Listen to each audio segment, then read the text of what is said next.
This week we're looking at which Chaos creation should be joining your side. Again, this is no dirty dozen, it's just 10 of the most versatile and impressive Chaos characters in the game that you'll want to be leveling up.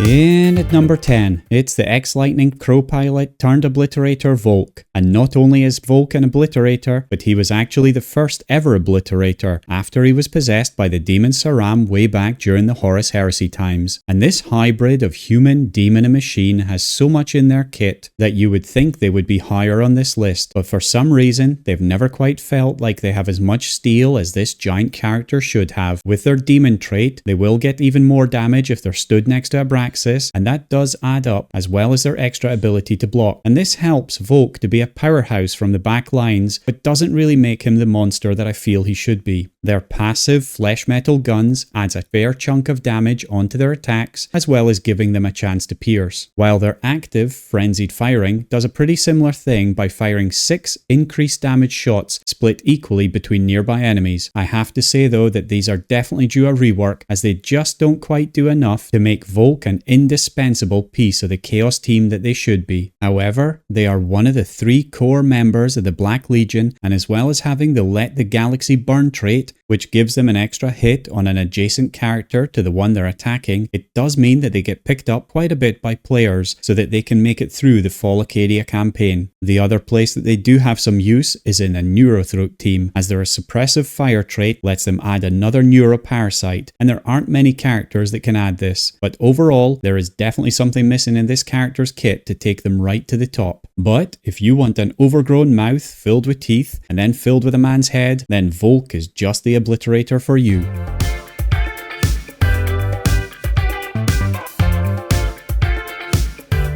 In at number 9, it's the Herald of the Apocalypse Harkin World Claimer, the very mouthpiece for Abaddon the Despoiler, who when arriving on targeted worlds drives his spear deep into the world's crust and roars out the promise that within 80 solar days and nights it will fall to chaos. He has not failed yet, and he doesn't fail to land in the top 10 Chaos characters. This is another character that flies across the battlefield with quite some speed, as his 4 movement makes sure that as soon as the clash of battle begins, he can reposition himself to attack the weak and to let the galaxy burn. But unlike many Chaos, this is not a demon so lost in themselves that they barely resemble anything except a weapon. Harkin is a studious perfectionist who has skirted the very edges of insanity to learn the true value of fear, and we can see this in Tacticus, as his passive Head Claimer increases his damage for every kill he gets, as well as giving him +1 to hit. And when he does deliver his foul news with the Herald of the Apocalypse active, he plunges his spear into enemies,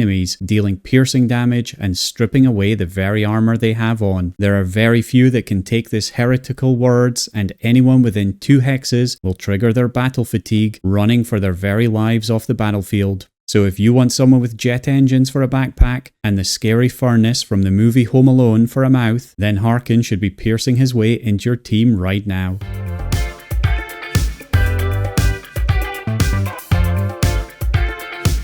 In at number 8, it's the Champion of Khorne, Cairn the Betrayer, and I have a feeling that this is just a temporary placement for the newest Chaos character in Tacticus. We are only getting the merest of glimpses of the devastation that follows Cairn wherever he goes. This age-old character has been around long before the Horus Heresy even, and in that time, the death counter he's installed in his helmet has reached absolutely mind-blowing levels of carnage. We just talked about the desire to learn from Harkin, but the only desire for Cairn is to kill, maim and burn, and he certainly does plenty of that on the battlefield. His active starts with piercing an enemy for the kill, eviscerating another adjacent enemy for the maim, and finally giving a plasma shot to an enemy within 2 spaces for the burn. Any kills he does make up to 8 in total gets added to his Blessing of Khorne trait and gives him a little more damage per kill and lets him take less psychic damage as he completely loses his mind in battle. His passive is the Betrayer, which was his given name after he got fed up with the lack of action from his World Eater buddies in a war against Fulgrim's Emperor's children, and then he went and slaughtered both friend and foe alike, showing this complete madness and desire to kill. And after he is torn through the battlefield,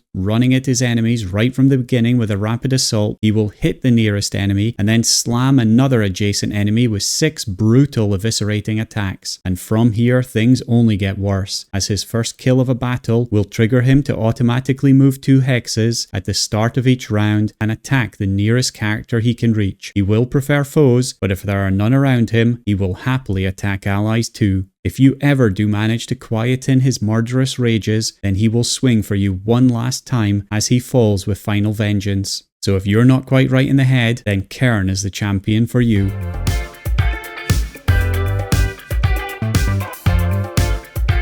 In at number 7, it's the Black Legion Terminator Dracfus Angrax, and how many of you knew that this was his first name? It's no wonder he has so much rage in him with that title, but this genetically enhanced warrior has all the strengths and skills of their Imperial counterparts, although Angrax himself has thrown away his handhold weapons in favour of 2 adamantium lightning claws, so he tears through the battlefield like some brutal version of Marvel's Wolverine. He gets off to super aggressive starts in battles as he deep strikes in to posture right in front of the enemy before they even had a turn. Decked out in his Terminator armor, he reduces the first hit by 75%, allowing him to soak up the damage after he's gone deep. If he does survive the initial assault against him, he will bring the despair to the enemy, dealing increased power damage against his target and someone nearby. This will really cause fear in his enemies as their battle fatigue is triggered twice. If he starts to get surrounded, then his Let the Galaxy Burn trait gives him a 50% chance to score an additional hit against his target or any non-chaos character adjacent to it. Just be careful because this also includes your non-chaos troops. Angrax's main usefulness is his passive Hateful Assault. This incredible skill sees him swinging at any enemy that comes in contact with him or leaves contact with him. One of the main uses of this is in onslaughts or legendary events, as you can stick him next to the spawning hole and watch as he plays whack-a-mole with the enemies. It is definitely one of the more satisfying passives in the game, but does have a tendency to fall off in later stages of legendary events as he struggles to keep up with the damage needed to insta-kill enemies. So if you want Chaos Scissorhands with a giant walrus teeth head, then Angrax is the character for you.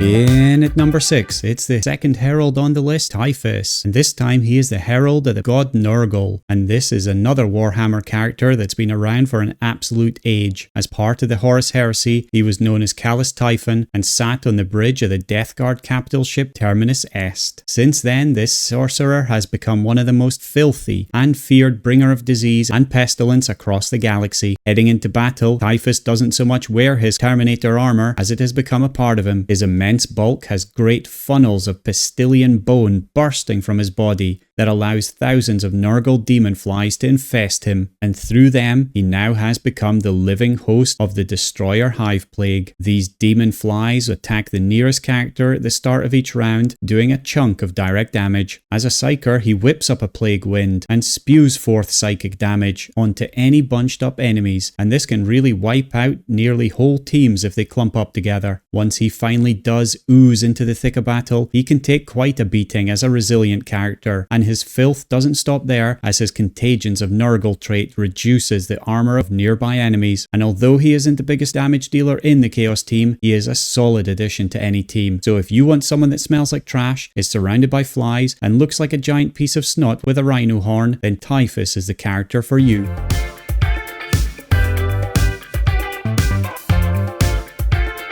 Moving swiftly into the top 5, we have the Master of Possession, Archimatos. The second sorcerer on this list, Archimatos has mastered the art of using living hosts to contain the demons of the warp. To allow these possessions to happen, Archimatos is able to gouge a breach in the very fabric of real space and draw a willing entity from the immaterium, channeling its terrible energies into the body of a supplicant, willing or not. In the midst of battle, this psyker possesses enemies he has defeated in battle, turning them into a brutal bloodletter, one of the hardest hitting melee spawns in the game. Although they don't have much in defense, they will really hurt you if you don't deal with them. As another Black Legion champion, they also have the Let the Galaxy Burn trait, giving a chance to hit someone else with their melee psychic attack. Archimatos also possesses one of the most up and down actives in the game. Demonic Incursion will surround an enemy with bloodletters, which can be a brutal assault, filling the map with these annoying demons. The only thing you have to be careful with is making sure you pick the right target. Dropping them onto an Ulf, Brother Jaeger or Marnius Kalgar means they are nothing but a tasty snack for them. However, when you do pick the right character, then he can really clog up the map with spawns, and this has made him quite a fan favourite for early players in guild raids as well as arena. So if you want a necromancer with a head of a skeletal ram, then Archimatos is the one for you.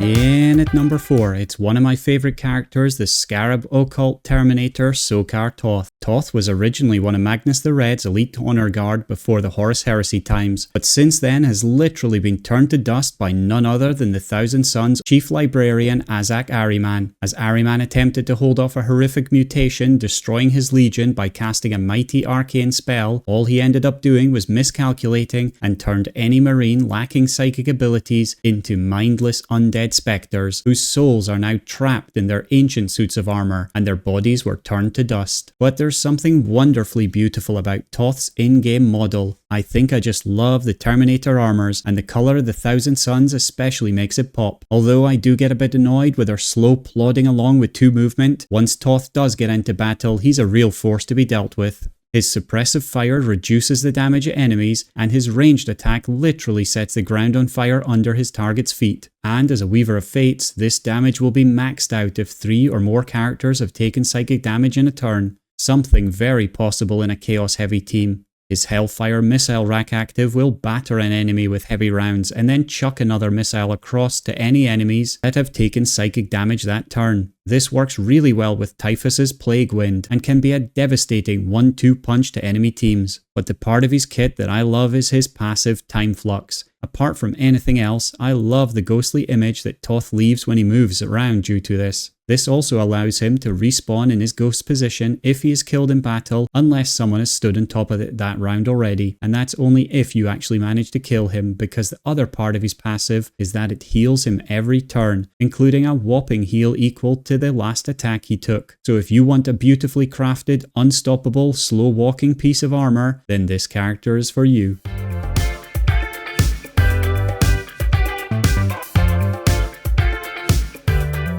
In at number 3, it's the Thousand Sons Infernal Master Abraxas. Abraxas has forged a pact with a demon that helps him to not only enhance the use of his psychic powers and do surveys of the ether, but also to sometimes clean his coruscating force staff. And it's not only his demon that is his buddy, as he's often paired up with Yazagor in battles, and I could have included both of them here together. They are that inseparable, but there's only one place for each character, and Yazagor does little else except catapult Abraxas into battle. Once he reaches the front lines, Abraxas' power as a psyker really starts to shine through. As he casts his Malefic Maelstrom, he summons a pink horror in an adjacent hex, and then whenever someone is dealt psychic damage that turn, Abraxas summons a Screamer of Chench, with the pink horror and Screamers all dealing psychic damage when they are adjacent to Abraxas due to his passive, Infernal Pact. It quickly means that there are a lot of Screamers spawned, and due to Abraxas' Weaver of Fate passive, they start hitting like an absolute truck. They will then start flying around the battlefield in consecutive rounds, being an absolute nuisance to enemies. The pink horror is also a pain, as it will split into 2 blue horrors if they're not overkilled. There are a few places that Abraxas has found a home, firstly in arena, as they will cause a lot of trouble to the opponents when they're getting close to them, and secondly as a crucial part of the Neurothrope guild raid team. Due to him and his buddies doing a lot of psychic hits, it will add a lot of neuroparasites and increase Neurothrope's damage by quite a bit. So if you want to prove that Magnus the Red did nothing wrong, maybe you can start by fielding Abraxas.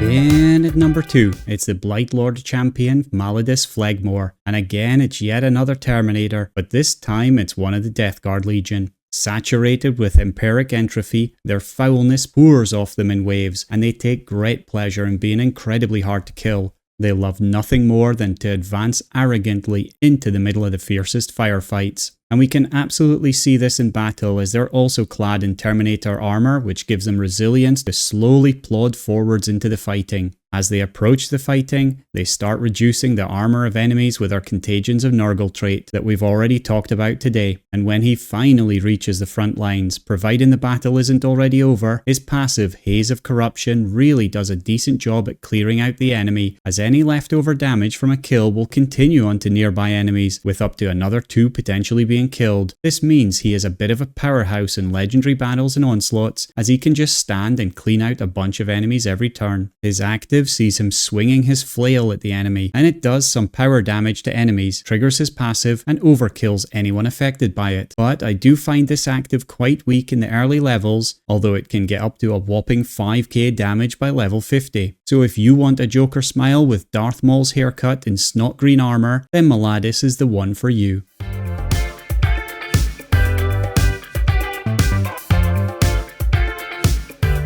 And at number 1, it's the Plague Surgeon and Personal Physician of Mortarion, Nauseous Rodbone. And Rodbone is by far the most picked Chaos character, being the only real healer they have at the moment. Having a near carbon copy of Incisus' skills, but wrapped up in a cloak of filth, this nasty creature not only keeps his Chaos troops alive, but is one of the few in the galaxy allowed to argue with Mortarion. He can often be found on the battlefield right behind Maladis, but he definitely deserves his position in front of him in the top 10. His kit is filled with useful pieces that not only make him a healer, but actually allow him to be a fighter as well when it comes down to it. One of his greatest strengths is his resilience in battle. This allows him to survive hits that would kill other weaker healers in white, and if he survives the round, he can heal himself a big chunk, making him really difficult to kill. Bringing putrid feculence onto the battlefield, he also has the Death Guard trait Contagions of Nurgle, and if he's behind Maladis, the pair of them can combine their traits to strip away double the armor of the enemies. The overwhelming stench bringing not only tears to your eyes, but also shredding the very metal covering your body. As a healer, his active Revitalizing Malignancy will heal himself and all non-Imperial characters around him, and giving a little extra boost to any Chaos characters. But it's his Tainted Narthessium passive that really makes him a powerhouse in battle, because once per turn, he has a 75% chance to revive and heal an adjacent killed Chaos unit. And if you pair this up with other resilient characters, it makes them an absolute nightmare to bring down, and rightfully gives him the number 1 spot. He is the most picked Chaos character, quite simply because he is the most versatile and flexible Chaos character. There isn't a mode he doesn't fit into except maybe guild raids. Everywhere else, he will be one of the first Chaos names on the team sheet and ready to carry you to victory. So if you want to drill your enemies out of existence while keeping your own troops alive, pick up the most versatile and impressive Chaos character currently in the game. And that is our top 10 Chaos for this quarter. Some big characters just missed out, and I especially want to mention that the World Eaters haven't quite found their place yet, and although Cairn has sneaked his way in here, I expect to see some more movement in that area as we move into summer. If you're wondering why any of your favourite characters are missing, I just feel that there's someone in the top 10 that can fill their place just that little bit better. I think Abaddon was probably the one closest to making this list, losing out to Cairn at the last second, and this has definitely been another difficult list to put together, but for different reasons than the other 2 lists. With those, they had much more than 10 that were worthy, but here I think there are 5 that are super deserving, and the rest are really sneaking in due to a lack of serious competition. So I really do hope that we get more Chaos coming in soon.